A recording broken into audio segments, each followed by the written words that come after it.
டிவிக்கும் சில விஷன்ஸை சொல்லணும். இது மற்றவங்க மாதிரி தேர்தல் வாக்குறுதின்னு சொல்லி ஏமாத்துறது கிடையாது.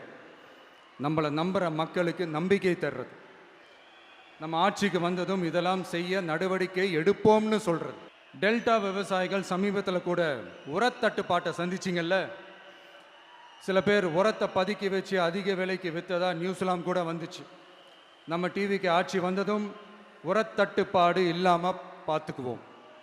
5 ஏக்கர் வரை நிலமுள்ள விவசாயிகள் வேளாண் கூட்டுறவு வங்கிகளில் வாங்கிய பயிர் கடன் முழுமையாக ரத்து செய்வதற்கும் 5 ஏக்கருக்கு மேல் உள்ள விவசாயிகள் வேளாண் கூட்டுறவு வங்கிகளில் வாங்கிய பயிர்க்கடன் 50% வரை ரத்து செய்வதற்கான சாத்திய கூறுகளை ஆராய்ந்து உறுதியாக நடவடிக்கை எடுப்போம்.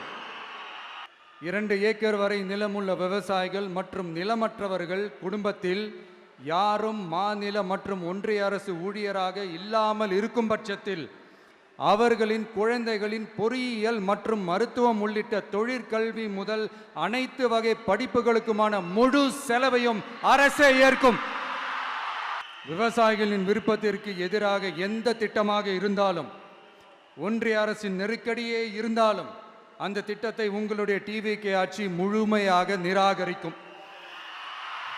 எப்போதும் விவசாயிகளின் பக்கமே நம் ஆட்சி நிற்கும். கொள்முதல் நிலையங்களில் முறையாக நெல் மூட்டைகள் பாதுகாக்கப்படும். நெல் முளைத்து வீணாவதை பார்த்து கொண்டு நமது அரசு சும்மா இருக்காது. போதுமான கொள்முதல் நிலைய வசதிகள் ஏற்படுத்தப்படும்.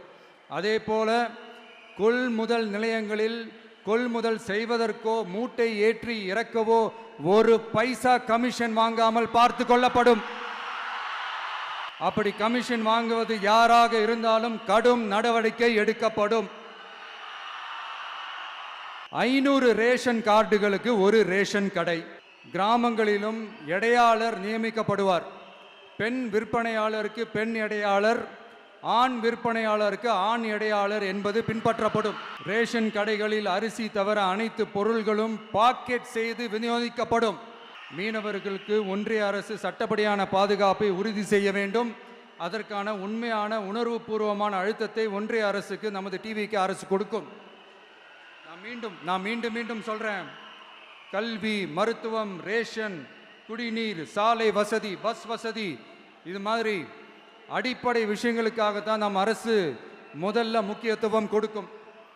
எனக்கு நம்மளோட குழந்தைகள், நம்ம பெண்கள், நம்ம இளைஞர்கள் லைஃபுக்கு முன்னுரிமை கொடுக்கணும். அரசு வேலை வாய்ப்புகள் மட்டும் இல்லாம தனியார் வேலை வாய்ப்புகளுக்கான வழியையும் உத்தரவாதத்தையும் உருவாக்கணும். அப்படி நாம் உருவாக்கிட்டாலே அவங்களுக்கான ரூட்டை நம்ம இளைஞர்கள் அவங்களே தேர்ந்தெடுத்துப்பாங்க. இத்தனை கோடி அத்தனை கோடி ஒப்பந்தம்னு சொல்லி விளம்பரம் மட்டும் செய்யாம உண்மையான ஒப்பந்தம் போட்டு வெள்ளை அறிக்கை வெளியிட்டு அதை செயல்படுத்தினாலே போதும், எல்லாம் தன்னாலே நடக்கும்.